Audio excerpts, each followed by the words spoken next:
Right, ರಾಜ್ಬಾಗಿಂದ ಒಂದು 10 ನಿಮಿಷದ ಡ್ರೈವಲ್ಲಿ ಒಂದು ಅದ್ಭುತವಾದ ಬೀಚ್ ಇದೆ, ಅಲ್ಲಿಗೆ ಬಂದಿದ್ದೀವಿ. This beach is stunningly serene, breathtakingly beautiful. ಇದನ್ನು ಗಲ್ಗಿಬಾಗ್ ಬೀಚ್ ಅಂತಾರೆ, ಗಲ್ಜಿ ಅಂತಲೂ ಅಂತಾರೆ. So it's called Galjibag or Galgibag beach. ಸ್ಟಾರ್ಟಿಂಗಲ್ಲಿ ಇನ್ನೊಂದು ಬೀಚ್ ಬರುತ್ತೆ, ಅದನ್ನು ಟರ್ಟಲ್ ಬೀಚ್ ಅಂತಾರೆ. ಟರ್ಟಲ್ ಬೀಚ್ ಅಂತ ಯಾಕೆ ಹೆಸರು ಅಂತಂದರೆ ಅಲ್ಲಿ ಆಲಿವ್ ರೈಡ್ಲಿ ಟರ್ಟಲ್ ಅನ್ನೋ ಒಂದು ಸ್ಪೀಸೀಸ್ ಆಫ್ ಟರ್ಟಲ್ಲು ಒಂದು ಮೊಟ್ಟೆಗಳು ಲೇ ಮಾಡ್ತಿತ್ತಂತೆ ಈ ಜಾಗದಲ್ಲಿ, ಅದಕ್ಕೆ ಅದನ್ನು ಟರ್ಟಲ್ ಬೀಚ್ ಅಂತಾರೆ. ಈಗ ನಾವಿರೋದು ಗಲ್ಗಿಬಾಗ್ ಬೀಚ್. ಪರ್ಫೆಕ್ಟ್ ಸನ್ಸೆಟ್ ಈವ್ನಿಂಗ್, ಪೂರ್ತಿ ಬೀಚು ಸನ್ಸೆಟ್ ಆಗ್ತಾ ಇದೆ. ಇಲ್ಲಿಂದ ಆ ಕಡೆ ನೋಡಿದ್ರೆ ಪೂರ್ತಿ ಹೈವೇ ಕಾಣಿಸುತ್ತೆ. ಇದೇ ಹೈವೇ ನಮ್ಮ ಗೋವಾದಿಂದ ಕಾರವಾರ ಕನೆಕ್ಟ್ ಮಾಡೋದು. ಆ್ಯಂಡ್ ಈ ಸಮುದ್ರದ ನೀರೇ ಹೋಗಿ ಬ್ಯಾಕ್ ವಾಟರ್ಸ್ ಥರ ಫಾರ್ಮ್ ಆಗುತ್ತೆ. ಅಲ್ಲೂ ಅಷ್ಟೇ, ಅಲ್ಲೂ ಓಡಾಡಿಕೊಂಡು ಸ್ವಲ್ಪ ಹೊತ್ತು ಇದ್ದು ಬಂದ್ವಿ. It is beautiful. ಇಷ್ಟೊಂದು ಚೆನ್ನಾಗಿರೋ ಬೀಚು ನಮಗಂತೂ ಗೋವಾದಲ್ಲಿ ನೋಡೇ ಇರಲಿಲ್ಲ. ನಾವು ಬಂದಾಗ ಕ್ರೌಡ್ ಕಮ್ಮಿ ಇತ್ತು, ಈಗ ಪಿಕಪ್ ಆಗಿದೆ as usual, as expected. But what a beautiful evening it is. ತುಂಬ ಗಾಳಿ ಇದೆ. ದೂರದಲ್ಲೂ ಅಷ್ಟೇ, ದೂರದಲ್ಲಿ ನೋಡ್ತಾ ಇದ್ರೆ ನಿಮಗೆ ಪೂರ್ತಿ ಬೆಟ್ಟಗಳು ಕಾಣಿಸುತ್ತೆ. ಈ ಕಡೆನೂ ಬೆಟ್ಟಗಳಿದೆ. ಈ ಸ್ಟ್ರೆಚ್ ಪೂರ್ತಿ ಬರೋದು ಪಲೋಲೆಮು, ಪಟ್ನೆಮ್ಮು, ರಾಜ್ಬಾಗು, ಗಲ್ಗಿಬಾಗ್ ಬೀಚು. ಈ 4 ಬೀಚಸ್ಸು ಸೌತ್ ಗೋವಾದಲ್ಲಿ I think one of the best beaches ಅಂತ ನಮ್ಮ ಪ್ರಕಾರ, ಯಾಕಂದರೆ ಅಷ್ಟು ಚೆನ್ನಾಗಿತ್ತು. ಸೊ ತುಂಬ ಟೈಮ್ ವೇಸ್ಟ್ ಮಾಡೋದು ಬೇಡ, I have to get into the water.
just witnessed an amazing sunset. ಇವರೆಲ್ಲ ನೀರಲ್ಲೂ ಆಡ್ತಾ ಇದ್ರು. ಆ ಬ್ಯಾಕ್ ಡ್ರಾಪಲ್ಲಿ ಸನ್ಸೆಟ್ ಸಖತ್ತಾಗಿತ್ತು. ಈಗ ಜಸ್ಟ್ ಸನ್ ಡೌನ್ ಆಗಿದೆ. We are winding up for the day. ಈಗ ಸ್ವಲ್ಪ ಹೊತ್ತು ಮೇ ಬಿ ಫ್ರಿಸ್ಬಿ ಆಡ್ಕೊಂಡು ಹೊರಡ್ತೀವೇನೋ. ಬಟ್ ನಾವಿಲ್ಲಿ ಬಂದಾಗ ಫುಲ್ ರಾಕ್ ಫಾರ್ಮೇಷನ್ಸ್ ಥರ ಕಾಣಿಸ್ತು. We thought we can climb on it ಎಲ್ಲ. ಆಮೇಲೆ ಬಂದು ಹತ್ತಿರ ನೋಡಿದ್ರೆ ಇಲ್ಲಿನ ಜನ ಲೋಕಲ್ಸ್ ಎಲ್ಲ ಅದನ್ನು ಕೆತ್ಬಿಟ್ಟು ತೊಗೊಂಡು ಇಟ್ಕೋತಾ ಇದ್ರು. ಹತ್ತಿರ ಹೋಗಿ ನೋಡಿದ್ರೆ ಇಟ್ ಇಸ್ ಮಸಲ್ಸ್. ಸೊ ಅದನ್ನು ಇಲ್ಲಿಂದ ಪಿಕ್ ಮಾಡ್ಕೊಂಡು ಹೋಗಿ ಮನೇಲಿ ಅಡುಗೆ ಮಾಡ್ಕೊಂಡು ತಿಂತಾರಂತೆ. The first time we had seen anything like that. It was very fascinating to C.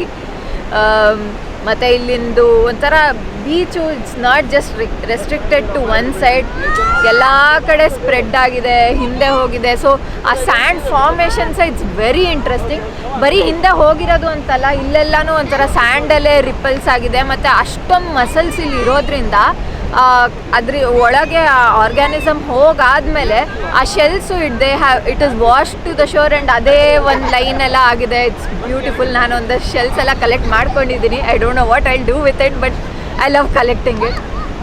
ಇಲ್ಲಿ ಶಾಕ್ಸ್ ಎಲ್ಲ ಏನೂ ಜಾಸ್ತಿ ಇಲ್ಲ, ಒಂದೆರಡೇನೋ ರೆಸ್ಟೋರೆಂಟ್ಸ್ ಥರ ಏನೋ ಇದೆ. But it's very clean. The whole beach, I think the whole stretch we walk was very clean. ಅದೇ ತುಂಬ ಬರೀ ಲೋಕಲ್ಸೇ ಜಾಸ್ತಿ ಬರೋದು, ಟೂರಿಸ್ಟ್ ತುಂಬಾ ಕಮ್ಮಿ. And it's more towards Karnataka. ಇಲ್ಲಿಂದ ಒಂದು 10-15 ಕಿಲೋಮೀಟ್ರು 20 ಕಿಲೋಮೀಟ್ರ್ ಹೋದರೆ ಐ ಥಿಂಕ್ ಕರ್ನಾಟಕ ಬಂದುಬಿಡುತ್ತೆ. ಸೊ ಇಲ್ಲಿ ತನಕ ಯಾರೂ ವೆಂಚರ್ ಆಗೋಕ್ಕೆ ಹೋಗಲ್ಲ, ಎಲ್ಲ ಆ ಕಡೆ ಪಾಲೋಲೆಮು ಅಗೊಂಡ ಅಲ್ಲೇ ಇರೋದು. ಸೊ ಇಲ್ಲೆಲ್ಲ ಇನ್ನೂ ಸ್ವಲ್ಪ ಕ್ಲೆನ್ಲಿನೆಸ್ ಮೇಂಟೈನ್ ಆಗಿದೆ. I think it was a very good decision to come here today. ನೀವು ದಯವಿಟ್ಟು ಮಿಸ್ ಮಾಡಬೇಡಿ. ಆ ಕಡೆ ಎಲ್ಲ ಯಾವುದೇ ಮಿಸ್ ಆದರೂ ಈ ಕಡೆ ಮಿಸ್ ಮಾಡಬೇಡಿ. ಈ ಬೀಚ್ ಅಂತೂ ಮಿಸ್ ಮಾಡಲೇಬೇಡಿ.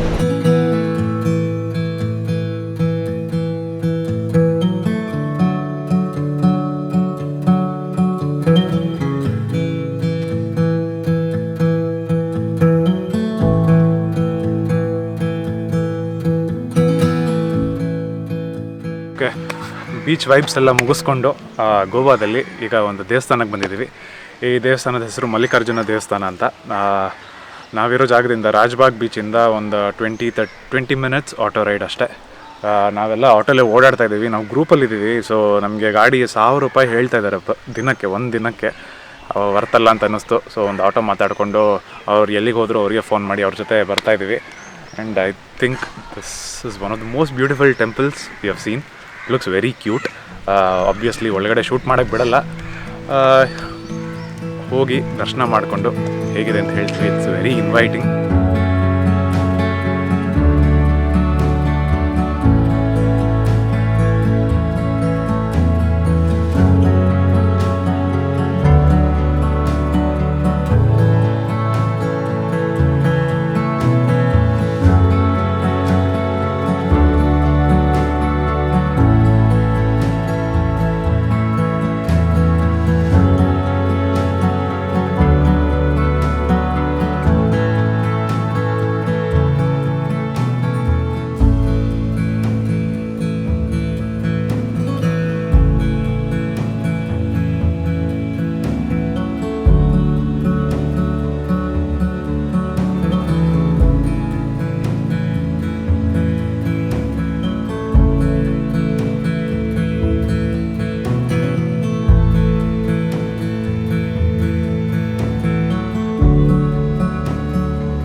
ಕರೆಕ್ಟ್ ಟೈಮಿಗೆ ಈ ದೇವಸ್ಥಾನಕ್ಕೆ ಬಂದಿದ್ದೀವಿ. ಮಂಗಳಾರತಿ ಆಗಿ ಅಲಂಕಾರ ಎಲ್ಲ ಮಾಡಿದ್ರು. ಸೊ ಒಳ್ಳೆ ದರ್ಶನ ಆಯಿತು. ಇಲ್ಲಿನ ಆರ್ಕಿಟೆಕ್ಚರ್ ಒಂಥರ ತುಂಬ ಡಿಫ್ರೆಂಟ್ ಇದೆ ನಮ್ಗಳ ದೇವಸ್ಥಾನಕ್ಕಿಂತ. ಅಲ್ಲಿ ನೋಡ್ದಂಗೆ full red aux white themed ಎಲ್ಲದೂ. ಒಳಗೆ ಎಂಟ್ರಾಗ್ತಿದ್ದಂಗೆ ಫಸ್ಟ್ ಎಂಟ್ರೆನ್ಸಲ್ಲೆಲ್ಲ ಕಲ್ಲಿನ ಕೆತ್ತನೆಗಳಿದೆ ಫುಲ್ಲು ಬಾಗಿಲಿಗೆಲ್ಲ. ಆಮೇಲೆ ಇನ್ನೂ ಒಳಗೆ ಹೋಗ್ತಿದ್ದಂಗೆ ಫುಲ್ ವುಡ್ ವರ್ಕು. ಎಲ್ಲ ಕಡೆ ಎಲ್ಲ ಶಿಲೆಗಳು ಎಲ್ಲದೂ ವುಡ್ ವರ್ಕಲ್ಲಿತ್ತು. ಮತ್ತು ಮೇಲ್ಗಡೆ ಶಿಲೆಗಳಿಗೆಲ್ಲ ಫೋಕಸ್ ಲೈಟ್ ಹಾಕಿದ್ರು. ಮತ್ತು ಸುತ್ತ ಪೇಂಟಿಂಗ್ಸ್ ಇತ್ತು. And that paintings was very artistic that I haven't seen in our temples. ಅದು ಒಂಥರ ಸ್ವಲ್ಪ ನಮಗೆ ನಾವು ಭೂತಾನಲ್ಲಿ ಈ ಬುದ್ಧಿಸಮ್ ಪೇಂಟಿಂಗ್ಸ್ ಎಲ್ಲ ನೋಡಿದ್ವಲ್ಲ, ಅದೇ ಸಿಮಿಲರ್ ಸ್ಟೈಲಲ್ಲಿ ಅಂತ ಅನಿಸ್ತು. ಮತ್ತು ಗರ್ಭಗುಡಿಗೆ ಬಂದರೆ ಲಿಂಗ ಇತ್ತು. ಫಸ್ಟು ಅಭಿಷೇಕ ಎಲ್ಲ ನಡೀತಾ ಇತ್ತು. ಆಮೇಲೆ ಅಭಿಷೇಕ ಎಲ್ಲ ಮುಗಿದ್ಮೇಲೆ ಒಂದು ಮಂಗಳಾರತಿ ಮಾಡಿಬಿಟ್ಟು ಮುಖವಾಡ ಹಾಕಿದ್ರು, ಬೆಳ್ಳಿ ಮುಖವಾಡ ಹಾಕಿದ್ರು. ಆದರೆ ಆ ಶಿವನಿಗೆ ಫುಲ್ ಪ್ರಾಪರ್ ಕಣ್ಣು, ಮೀಸೆ, ಗಡ್ಡ ಎಲ್ಲ ಇತ್ತು. ಆಮೇಲೆ ಮೇಲೆ ಬಂದುಬಿಟ್ಟು ಇದು ಜಡೆ ಇಟ್ಟರು. ಆಮೇಲೆ ಅದ್ರ ಮೇಲೆ ಒಂದು ಪುಟಾಣಿ ಗಂಗೆ ಕೂಡ ಇಟ್ಟರು. ಇದೇ ಥರ ಇಲ್ಲಿ ಗೋವಾದಲ್ಲಿ ಒಂದು 14 ಮಲ್ಲಿಕಾರ್ಜುನ ದೇವಸ್ಥಾನ ಇದೆ ಅಂತ. ಎಲ್ಲ ದೇವಸ್ಥಾನದಲ್ಲೂ ಇದೇ ಥರ ಅಂತೆ. ಇವಳು ಎಷ್ಟೊತ್ತು ಎಕ್ಸ್ಪ್ಲೇನ್ ಮಾಡಲ್ಲ. ಲಿಂಗ, ಅದಕ್ಕೆ ಮುಖವಾಡ ಒಂದೇ ಥರ ಇಟ್ಟಿರ್ತಾರಂತೆ. So it was a nice thing to know ಇದೇ ಥರ ಒಂದೇ ಫಾರ್ಮ್ ಇದೆ ಅಂತ.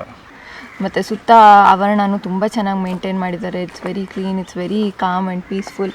ಮತ್ತು ಎಲ್ಲ ಕಡೆ ಲಾನ್ ಥರನೂ ಇದೆ. ನಡೆಯೋಕ್ಕೆ ತಂಪಾಗಿದೆ ಈ ಬಿಸಿಲಿಗೆ. ಆ್ಯಂಡ್ ಆಚೆಯಿಂದನೂ ನೋಡ್ತಿದ್ರೆ ಅಷ್ಟೇ ನಮ್ಮ ಗೋಪುರ ಎಲ್ಲ ಹಿಂಗಿರುತ್ತಲ್ವ, ಇದೊಂಥರ ಟವರ್ ಥರ ಇದೆ. ನೀವು ಯಾವ್ದಾದ್ರು ವಾಚ್ ಟವರ್ಸ್ ನೋಡಿದರೆ, ಈ ಕಾಪು ಬೀಚಲ್ಲಿ ವಾಚ್ ಟವರ್ ಇದೆಯಲ್ಲ, ಆ ಥರ ಹಂಗೆ ಮೇಲೆ ಕಟ್ಟಿದ್ದಾರೆ ಗೋಪುರ ಥರ ಎಲ್ಲ ಕಾಣಿಸ್ತಾ ಇದೆ. ಇಲ್ಲೂ ಒಂಥರದ್ದಿದೆ ಅದು ಹಂಗೆ. ಮತ್ತು ಇಲ್ಲಿ ರಥೋತ್ಸವಕ್ಕೆಲ್ಲ ರಥ ಇಟ್ಟಿದ್ದಾರೆ, ತೇರಿಗೆಲ್ಲ. ಮತ್ತು ಆ ಶೆಲ್ಟರಲ್ಲಿ ಮಾಡಿಬಿಟ್ಟು ಫುಲ್ ಗ್ಲಾಸ್ ಕವರ್ಡ್ ಇದೆ. ಸೊ ಹೊರಗಿಂದ ತುಂಬ ಚೆನ್ನಾಗಿ ಕಾಣಿಸ್ತಾ ಇದೆ. ಒಳಗೆ ಧೂಳು ಆಗಲ್ಲ ಆ್ಯಂಡ್ ನೋಡೋಕ್ಕೂ ಚೆನ್ನಾಗಿದೆ. Weather is also pleasant. Colours are nice, full blue ಇದೆ, ಎದ್ದು ಎಲ್ಲ ಕಲರ್ ಕಾಂಟ್ರಾಸ್ಟ್ ತುಂಬ ಚೆನ್ನಾಗಿದೆ. So it's totally worth it. Never miss if you are in this part of the world. Mallikarjuna ದೇವಸ್ಥಾನಕ್ಕೆ ಬಂದೇ ಬರಬೇಕು. ಎಸ್.